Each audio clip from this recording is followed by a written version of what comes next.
c'est quand Dieu ne répond pas à nos prières. Quand Dieu ne répond pas à nos prières. Il nous arrive, mes bien-aimés, je crois que c'est le cas, je dirais, de chacun de nous. Il y a des prières que Dieu répond tout de suite. Il y en a d'autres, pour des raisons qu'on n'arrive pas à comprendre, mais les prières ne sont pas exaucées. Et bien souvent, c'est des choses qu'on attend. Vraiment, il y a une urgence. Une urgence, puisque les choses, l'ennemi se presse. Et puis, Dieu, malheureusement, c'est pas son. On se demande est-ce qu'il est là. Il y en a qui ont quitté l'évangile à cause de ça, pour dire bon, ce Dieu n'est pas comme on m'avait prononcé, on a annoncé. Parce que bien souvent, on annonce le Dieu qui guérit tout de suite, le Dieu qui délivre, le Dieu qui donne, tout ce dont nous avons besoin. Et pourtant, dans la réalité, ce n'est pas exactement ça. Et si tel est le cas ce matin, que Dieu nous aide, que Dieu m'aide, mais que Dieu vous aide aussi à discerner ce que Dieu attend de nous. Et ce Dieu qui ne répond pas, tout à l'heure on a écouté le petit Lucas qui nous demande de chercher, frapper, on vous ouvrira, chercher, et il nous donne aussi, il nous parle des pères, un père qui donne tout ce que l'enfant demande, qui rêve pour un enfant, etc. Et c'est Dieu qui ne nous répond pas. Et c'est Dieu qui nous demande aussi de prier. Et vous savez, le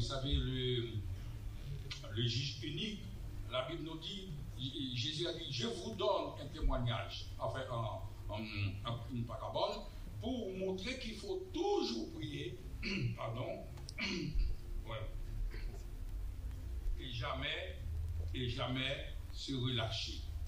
Et il a parlé de juge unique, la femme qui a insisté, et il nous dit aussi qu'il faut toujours insister dans la prière et tout ça.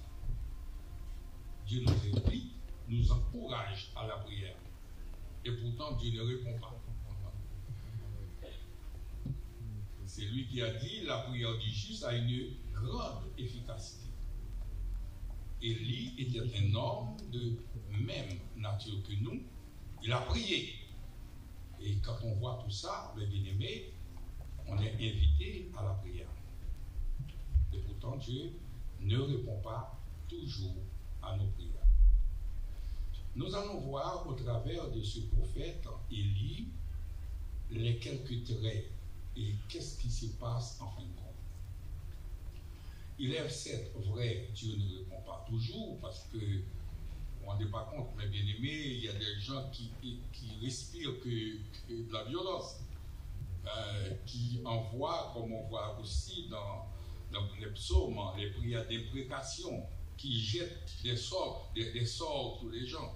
Et heureusement, Dieu ne répond pas, parce que sinon, ça aurait été une catastrophe totale. Il y a des gens avec la même langue, qui bénit, mais avec aussi la même langue qui maudit.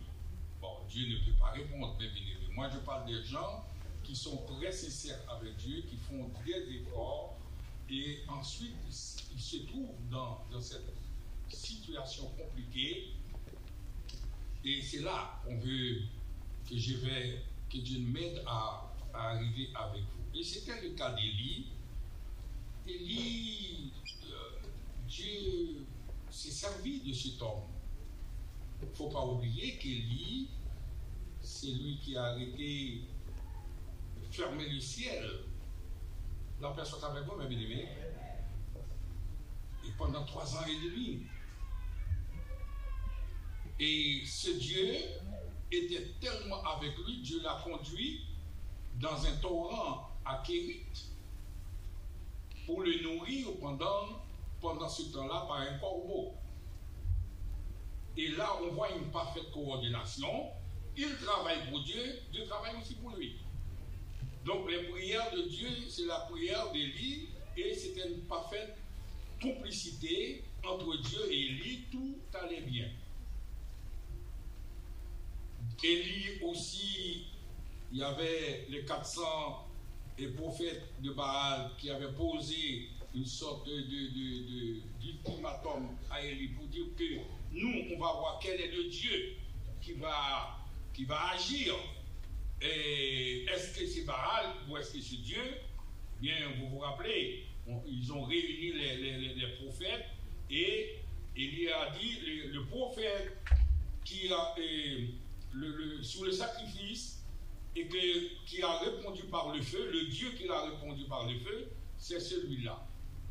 Et Dieu, et pendant que les prophètes de Baal étaient en train de faire des gymnastiques, des ceci, des incantations, comme on a vu dans la parole de Dieu, et Élie, tout simplement, il a fait verser de l'eau. En plus, l'eau et le feu, c'est deux choses, deux ennemis. Eh bien, si l'eau est là, on ne peut pas avoir de feu, et si le feu est là aussi, c'est pareil. Voilà. Et c'était exactement le contraire. On a vu ce miracle, et le feu est descendu, a consumé maintenant le sacrifice, et tout le monde a dit, c'est l'Éternel qui est Dieu. Amen, mes bien-aimés. Élie est sorti, renforcé, maintenant puissant, etc. Maintenant, il va se passer un autre problème. Quand Jézabel, non, c'était Akab qui a vu tout ça. Jézabel était resté à la maison. Il a dit, il a rapporté à sa femme, parce que c'est Jézabel qui avait la manette. Et Jézabel a dit que Dieu me traite dans toute sa rigueur si aujourd'hui même je ne tue Élie. Élie doit mourir comme les prophètes de Baal. Et devant ce défi, tout naturellement, comme je pouvais faire et comme aussi, notre réaction, c'est d'attendre l'Éternel, parce qu'il a l'habitude d'agir, et la vie d'Élie est en danger, et Akab envoie des gens pêcher Élie dans tous les coins du pays, pour rattraper Élie le plus vite possible. Et pourtant, c'est à ce moment-là, l'Éternel a semblé lâcher Élie. Comme on dit dans la gueule de loup. Et c'était un peu compliqué, un peu difficile. Alors on se pose la question, où est l'Éternel dans tout ça? Je suis fidèle, j'essaye de faire de mon mieux pour servir Dieu. Et pourtant, il a une sorte d'accumulation de problèmes qu'on ne comprend pas. On se pose la question, mais Seigneur, je fais de mon mieux. Je ne peux pas dire que je ne suis pas mieux que les autres, mais au moins, c'était pas... Bon, on peut dire au Seigneur, moi, non. J'attendais quelque chose d'autre. Et pourtant, Élie était dos au mur. Ou, la seule alternative d'Élie, c'est de prendre la fuite dans le désert pour se cacher dans des trous. Et on sait, voilà, tout à l'heure on verra, etc., comment il a été nourri, et tout ça. Et mes bien-aimés, dans Somme 115 nous dit, Dieu est au ciel et il fait ce qu'il veut. La première chose, leçon qu'il faut attendre, qu'il faut comprendre, mes bien-aimés, quand Jésus, le disciple a demandé à Jésus de prier, apprenez-nous à prier, il a dit que ta volonté soit faite sur la terre comme au ciel. Dieu reste souverain de toutes choses. Dieu n'a rien, Dieu aucun compte à rendre à personne. Et Dieu a fait plusieurs fois les choses. Il y a des fois aussi, on aime des bénédictions. Mais quand c'est la volonté de Dieu, ce n'est pas tout à fait compréhensible. Je donne un exemple là. Dans 2 Rois 20, nous avions un homme, un grand roi puissant qui a fait des choses extraordinaires pour l'Éternel. C'était Ézéchias. Combien de fois, mes bien-aimés, qui n'aiment pas la position d'Ézéchias? Esaïe est venu chez Ézéchias. Il a dit, Ézéchias, prépare-toi, tu vas mourir. Et quand Ézéchias a pris cette douloureuse nouvelle, Ézéchias est sorti. Il a dit, Seigneur, regardez comment je suis fidèle. J'ai fait des choses, et c'était vrai. Ézéchias a fait beaucoup de choses. Pour la gloire de Dieu, Ézéchias, c'était un bon roi parmi les bons et les mauvais rois. Mais Ézéchias était un bon roi devant l'Éternel. L'Éternel a approuvé beaucoup de choses qu'Ézéchias a faites. Et aussitôt que Esaïe a franchi la porte pour rentrer chez lui, l'Éternel a dit à Esaïe, revenez, allez voir Ézéchias, dites-lui que je décide d'ajouter 15 années. Quelle prière! Ah, on est tous contents, on aime cette prière. 15 années. 15 années, je crois que je dirais que c'est la réponse la plus rapide. Ézéchias, mais en même temps aussi, on dit waouh!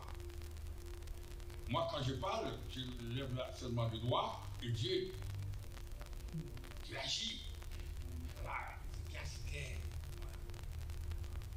Mais il y en met tout de suite. Il en met tout de suite, mes bien-aimés. Et dans ces 15 années, Ézéchias a mis au monde un fils, un roi, qui s'appelait Manassé. Manassé, c'est un roi qui a le plus long règne, l'un des rois qui a le plus long règne d'Israël. Manassé a causé, et la Bible nous dit, parmi les rois sur la terre, il n'y a aucun roi qui soit si méchant que Manassé.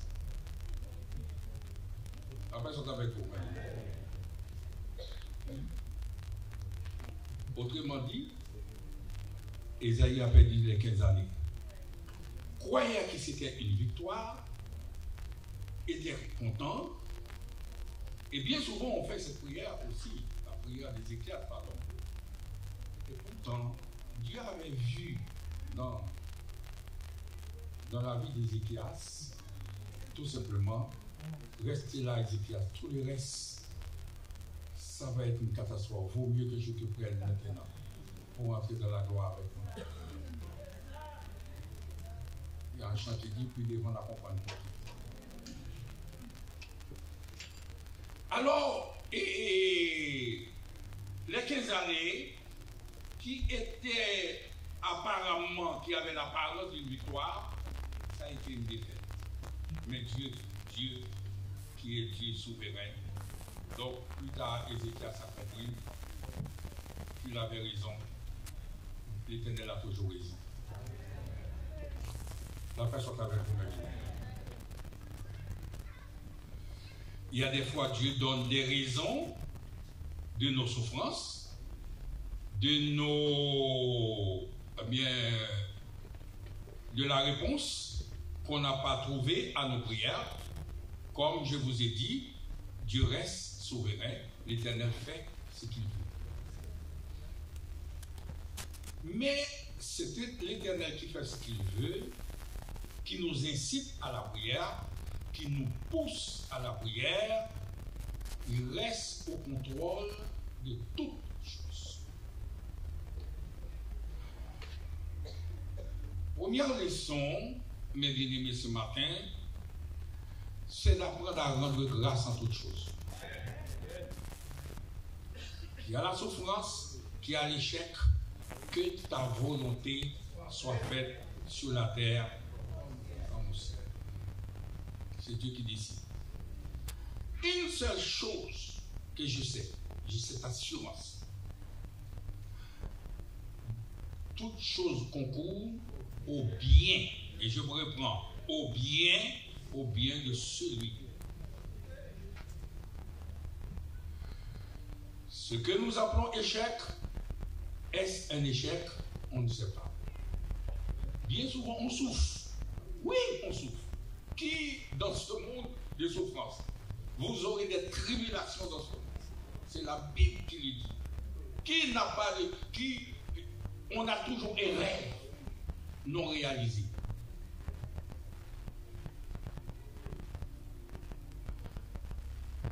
Une autre raison. Vous savez, mes bien-aimés, et pourquoi Dieu maintenant nous incite, nous demande de prier, malgré il y a des risques qu'il ne répond pas, c'est que Dieu nous aime. Dieu a la vie en lui. Vous savez que c'est comme une prise électrique. La prise ne sert à rien du tout s'il n'est attaché à la source. La personne avec vous. Pour véhiculer le courant, pour faire marcher, etc., le micro, etc., et tout ça. À chaque fois qu'on détache la prise,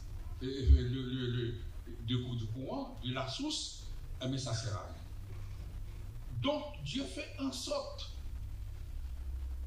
qu'on soit toujours, pour une raison, même peut-être pour pleurer, mais qu'on soit toujours attaché.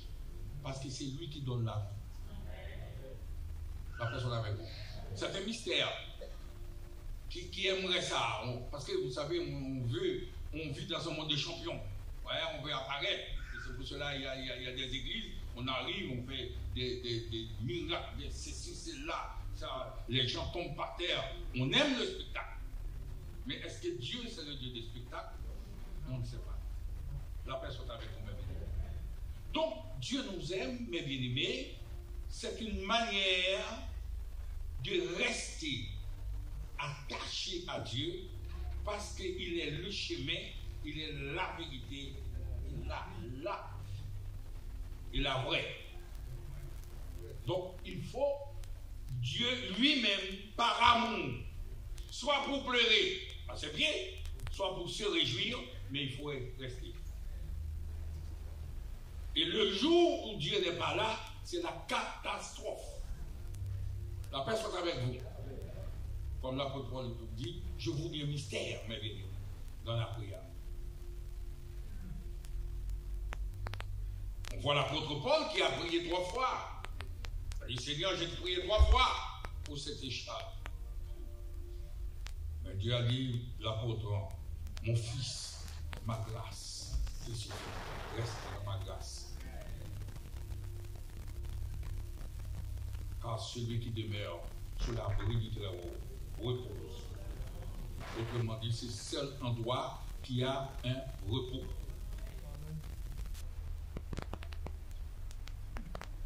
Donc, on trouve la prière à droite, à gauche, et des prières non exaucées. On va revenir sur Élie maintenant. Qu'est-ce que Dieu va faire avec cet homme qui a fait tant de choses? La première chose, c'est que Dieu va changer de méthode. Tout à l'heure, en écoutant le frère Evans, Élie était entré dans une grotte cachée. La Bible a dit, l'Éternel a dit, tiens-toi Élie, je te ferai voir ma gloire. première chose que Dieu a faite, la Bible nous dit qu'il y avait un grand tremblement de terre. Pourquoi?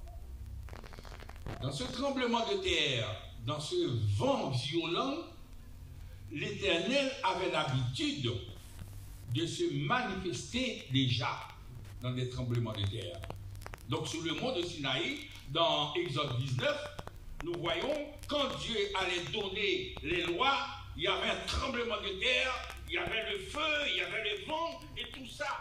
Et le peuple, on a l'habitude, quand on voit ces genres de choses, eh bien, l'Éternel est là. D'ailleurs, pendant la confrontation entre Baal et Élie, il y avait le feu. Donc l'Éternel a l'habitude de travailler comme ça. Le peuple a aussi cette méthode. Voilà comment je veux voir Dieu. La personne avec vous, mes bien-aimés. Comment je veux, il faut que Dieu, c'est comme si on commande que Dieu agisse comme ça. Et exactement ce que nous faisons. On demande à Dieu, Seigneur, je veux ça, je veux ça. Et il faut une sorte de spectacle pour montrer aux autres qu'on est meilleur, qu'on est bien, etc. Parce que Dieu va agir, mais d'une manière spectaculaire pour faire savoir. Dieu va dire à Élie, je vais changer de méthode. Je vais agir aussi dans la discrétion. La personne avec vous. Et je vais faire comme si je n'étais pas là. La personne avec vous, mes bien-aimés. Je reprends. Je vais faire dans vos souffrances le malheur qui vous attaque aujourd'hui, là où vous êtes. Dormir. Je ne vais pas faire de spectacle. Mais je suis là. C'est le mystère. Je vous dis ce matin, Jésus est là. Dans le désert, Jésus est là. Dans cette souffrance inimaginable, Jésus est là. Secoue la personne qui est avec toi, dis-lui, Jésus est là, ma frère. Jésus est là, mon frère. Jésus est là. Dans ce vent, le vent est tellement... voilà, c'est presque... on ne sent plus rien. Et c'est là, mes bien-aimés, plus tard, la Bible va nous dire, pour montrer que Jésus est là, non seulement il est là. Dans un premier temps, Jésus a envoyé un corbeau pour nourrir Élie. Mais la deuxième fois, c'est un ange qui était tout proche d'Élie, qui a touché Élie. Réveille-toi, j'étais là. Je suis là. Pourtant, Élie a dit, Seigneur, je suis tout seul. Voilà tout ce que je fais. Maintenant, dans ton service, regardez. Il cherche à monter la vie. Jésus et Élie croyait dans ce désert qu'il était tout seul. Et non, jamais tout seul. Non, jamais tout seul. Non, jamais tout seul. Non, jamais tout seul. Dis encore à ton frère, à ton voisin, non, jamais tout seul.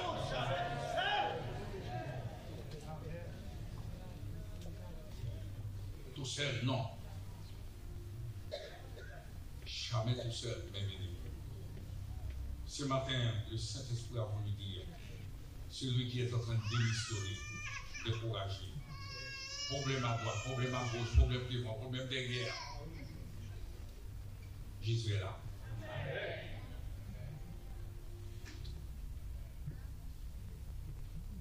Le pauvre Élie, il n'avait rien à manger, parce que le corbeau, c'est plus la paix du corbeau. L'Éternel va dire, réveille-toi Élie, et lui-même a préparé un bon gâteau. Tu dresses devant moi une table en face de mes sacrifices. Tu réduis ma tête et ma cour. Voilà. C'est notre Dieu, mais le Dieu dans le silence. Le Dieu qui ne se fait pas voir pour tout le temps. Il n'est pas tout le temps le Dieu des spectacles. C'est vrai, il peut faire un grand tremblement de terre. Oui, ça ne veut pas dire il a dans des vents violents, dans des bruits, dans des choses. Oui, c'est vrai, il peut être là. Mais aussi, il peut être dans le calme, dans le silence. Mais une seule chose qu'il faut s'assurer, il est toujours là. Parce que c'est lui qui a dit, me voici, je suis avec vous tous les jours jusqu'à la fin du monde. Mais bien aimé, quand on est en Christ, vous savez, quand on est en Christ, c'est vrai. Et alors, il y a des gens qui disent qu'Élie avait des dépressions, une sorte de dépression, etc. On a donné, c'est vrai, et tout ça, parce qu'il était un peu dépassé par la situation. Mais, en fin de compte, qu'est-ce qu'Élie pouvait faire? Qu'on fasse des dépressions, qu'on n'arrive pas à dormir ou pas, mais c'est Dieu qui contrôle. La personne avec vous. La Bible nous dit, dis tout à Jésus, tu ne peux porter seul. Et puis c'est tout.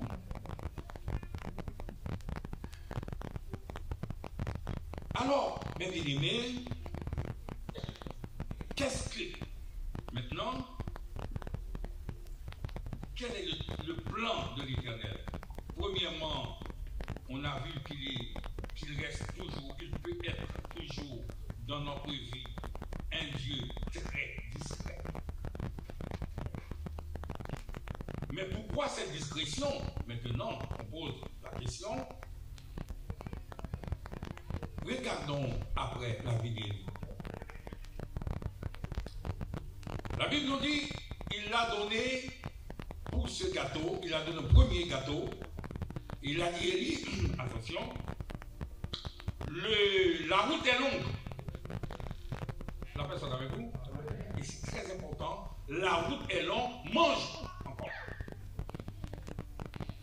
Autrement dit, Élie, c'est pas fini. Toi, tu croyais que c'était, je t'ai lâché, et c'est là que je vais commencer maintenant. La personne avec vous, mes bien-aimés. C'est pas fini, Élie. Au contraire, tu dois manger parce qu'il y a encore la route est longue. Il reste encore des choses à faire. Oh, quelle grâce, mes bien-aimés. Quand on pense que tout est terminé, comme on dit bien souvent, c'est là l'Éternel dit point. Gloire à Dieu, mes bien-aimés. Le diable a voulu tout terrasser et mettre par terre. On dit, oh, c'est fini. Pourtant, gloire à Dieu. Et c'est ce qu'il a cru, hein. Ah, il a arrêté, on a arrêté Jésus, on l'a mis sous la croix. Oh là là, il était content. Ah, le diable était content. Ah, si tu es le fils, mais tu peux descendre. Mais toi, tu dis tout le jour. Ah, moi, je suis le fils de Dieu, j'ai guéri, je peux faire ceci. Mais descends-toi maintenant, sauve-toi d'abord au moins. Puis, on a enterré Christ.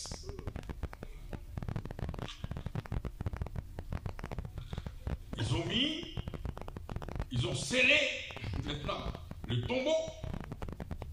En plus, ils ont mis des gardes pour surveiller, armés jusqu'au nord, on ne sait jamais. Si c'était tout, pour eux, c'est fini. Et pourtant, le troisième jour, amen, alléluia, dites béni soit l'Éternel de ça. Parce que c'est grâce à ce troisième jour qu'on est là, ce matin. Le troisième jour, il s'est passé quelque chose. Jésus n'a pas, même Dieu n'a pas empêché que le tombeau soit scellé. Ils ont mis des squads, des gardes, etc. Dieu n'a rien. Gloire à Dieu. La personne avec vous, mes bien-aimés, c'est le silence de Dieu. Parce qu'il a un plan. La personne avec vous. Et seul le plan de Dieu doit se réaliser dans ta vie, mes bien-aimés. Parce que tous les cheveux de ta tête sont comptés. Alléluia. Et il ne permettra pas que ton pied chancelle. Et au nom de Jésus.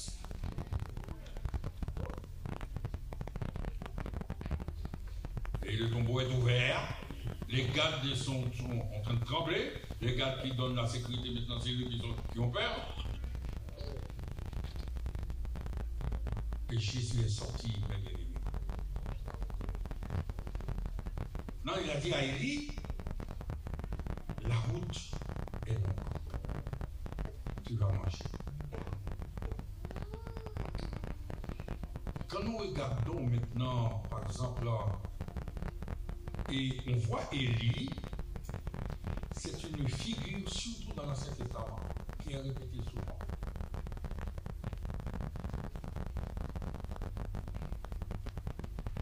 Dans Matthieu 16, Jésus va dire, qui dites-vous que je suis? Parce que c'est un prophète qui a marqué le peuple d'Israël. Qui dites-vous que je suis? Il y a des gens qui vont dire Jean-Baptiste, il y a d'autres qui disent tu es Élie. Et dans Matthieu 17, quelques temps après, sur la montagne de la transfiguration, la Bible nous dit il y avait 3 personnes, Moïse, Élie et l'Éternel, et Jésus. Donc, Dieu avait encore des choses. Dieu avait encore un plan pour Élie. Et le plan d'Élie, mes bien-aimés, il est arrivé. Sans parler que Élie, mes bien-aimés, est monté. On est d'accord? Il a jeté son manteau à Élisée et il est monté vivant. Il a fallu que Élie soit encore dans le plan de Dieu pour montrer tout simplement il y avait 3 hommes sur cette terre qui ont eu cette expérience. C'est Enoch qui est monté vivant. On est d'accord? Élie qui est parti et Jésus. Donc, le ministère d'Élie n'était pas encore terminé. La personne avec vous, mes bien-aimés. Et Élie traverse. Puisque maintenant, on va voir, si Moïse représente la loi, Élie va représenter les prophètes, etc. Et tout ça.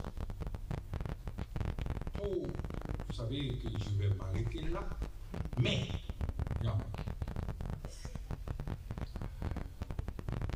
est-ce qu'il y a l'échec? Est-ce que Dieu ne répond pas? Mais bien aimé, Dieu répond toujours. La personne avec vous. Le seul problème, ce n'est pas cette réponse qu'on attend. C'est tout simplement. Mais Dieu répond toujours. Parce que c'est lui qui nous a dit d'aller frapper, etc. Et on ne peut pas avoir un Dieu qui, avec une bouche qui nous dit frapper. Non, Dieu répond toujours, mais c'est que nous-mêmes, ça ne correspond pas à nos attentes. Et c'est ça qu'on n'aime pas. Mais Dieu reste souverain. C'est sa volonté. Et ensuite, Dieu agit pour notre bien. La personne avec vous, mes bien-aimés. On l'a vu dans l'histoire d'Ézéchias. On demande des choses, on veut avoir quelque chose qui serait pour nous une pierre d'achoppement, qui serait pour nous une occasion de chute. Mais on demande quand même. C'est comme un enfant qui demande une rasoir, etc. On va dire non, mon fils, tu vas te faire blesser, je ne peux pas te donner ça, même si l'enfant pleure.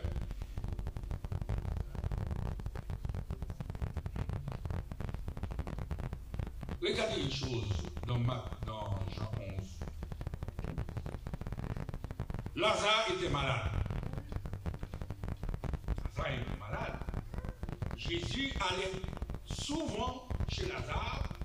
Lazare, c'est comme si c'était une famille. Mais quelque chose. On a dit à Jésus, Lazare, ton ami, est malade. Mais la logique veut que Jésus arrête tout et donne la priorité parce que c'est son ami, c'est parce que c'est une famille. On croyait Jésus ne s'inquiétait même pas. On est en train de travailler. Bon, d'accord, ok, tu m'as dit qu'il est malade, ok, d'accord. Et malheureusement, arrivé là-bas, Jésus était mort. La première reproche,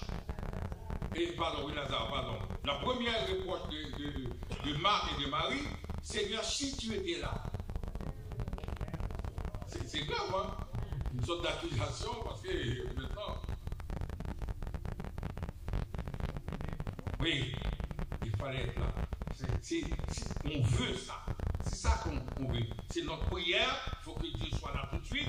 Il faut, vous savez, mes bien-aimés, il y a des prières, c'est des recommandations. C'est même des ordres qu'on donne à Dieu. Parce qu'on veut que Dieu fasse comme ça. Et c'est là le problème. Vous vous rappelez que Naaman, quand il est arrivé pour aller plonger dans le Jourdain, Élisée a dit à Naaman d'aller plonger. Naaman dit non, mais c'est pas possible. Un homme comme moi Naaman. Mais il a quand même la lèvre, hein? Mais quand même, c'est moi Naaman. Moi Naaman, il faut que le prophète se présente devant moi, c'est-à-dire qu'il commande la façon. C'est pas Dieu de guérir, mais c'est lui qui veut que ce soit comme ça. La personne avec vous, mes bien-aimés. Et c'est ce problème que nous avons tous. Nous voulons telle guérison. Comment? C'est une commande qu'on passe à Dieu. Comme si on va sur Internet, on passe une commande. C'est comme ça. Allez, quand on commande quelque chose, on arrive, on regarde, si ça ne va pas, on met ça tout de suite dans le colis. Et il y a des bénédictions qu'on envoie comme ça, parce qu'on n'aime pas cette bénédiction. C'est pas comme ça. Ça n'a pas été commandé comme ça. Voilà. Et après, on se fait du mal, on souffre, etc. Mais la Bible nous dit que ta volonté soit faite, mes bien-aimés. Jésus va dire à Marthe et Marie, mais cette maladie, dans un premier temps, n'était pas à la mort, elle était pour la gloire de Dieu. Quand il est arrivé, il a dit, ton frère ressuscitera. Il a dit, oui, je sais, mais au dernier jour, au son de la trompette. Mais Dieu est le Dieu du présent, n'est pas le Dieu du futur seulement. La paix soit avec vous.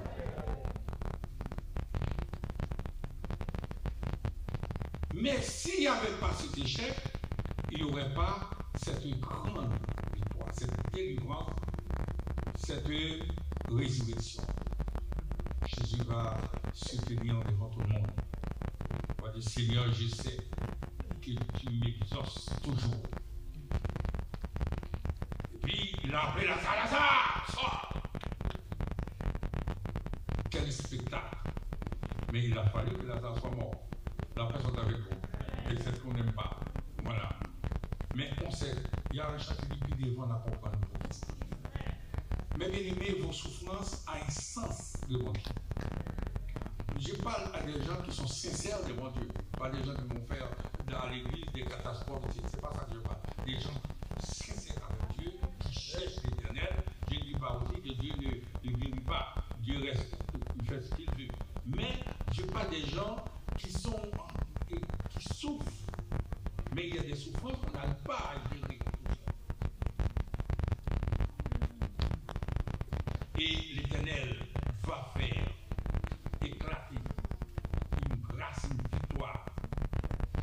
Va montrer aussi qu'il est capable de ressusciter. Il a déjà ressuscité plusieurs fois, mais quelqu'un qui est mort depuis 4 jours et que le corps est en décomposition complètement, sous la tombe, enfin enterré. Il va faire une anticipation pour nous montrer que lui, quand il nous dit, au son de la trompette, à la voix d'un archange, les morts en Christ, cette fois-ci, même s'il n'a pas, il a 90 ans, il a 2000 ans, etc. Mais Dieu va donner l'ordre maintenant. Parce que c'est la grande rencontre, la grande réunion, la préparation au grand festin. Ça va être la noce de l'agneau. Et puis on va se réunir ensemble. Que nous soyons vivants ou passés déjà, mais nous serons tous pour cette belle fête, pour la gloire de Dieu. Mais en attendant, mes bien-aimés, en attendant, il y a des moments difficiles. Mais n'oubliez pas que Jésus est là. Il est toujours là. Il est toujours là. Il est toujours là dans les bons comme dans les mauvais jours. Ce n'est pas un Dieu. Élie croyait qu'il était piégé, en fin de compte. L'Éternel l'a lâché au mauvais moment devant Jézabel. Qui ne connaît pas Jézabel? Devant Akab. Et pourtant, Dieu était au contrôle de la situation. Dieu reste au contrôle. Dieu reste au contrôle ce matin, mes bien-aimés. La maladie, Dieu reste au contrôle. Les cancers, Dieu reste au contrôle. Les problèmes, difficultés, surtout dans la famille, Dieu reste au contrôle. Avec les enfants, Dieu reste au contrôle. Un problème d'emploi, Dieu reste au contrôle. On est fatigué, Dieu reste au contrôle. Les maris donnent des soucis, Dieu reste au contrôle. Les sœurs donnent des soucis, Dieu reste au contrôle. Le gouvernement donne des problèmes, Dieu reste au contrôle. Il y a la guerre, Dieu reste au contrôle.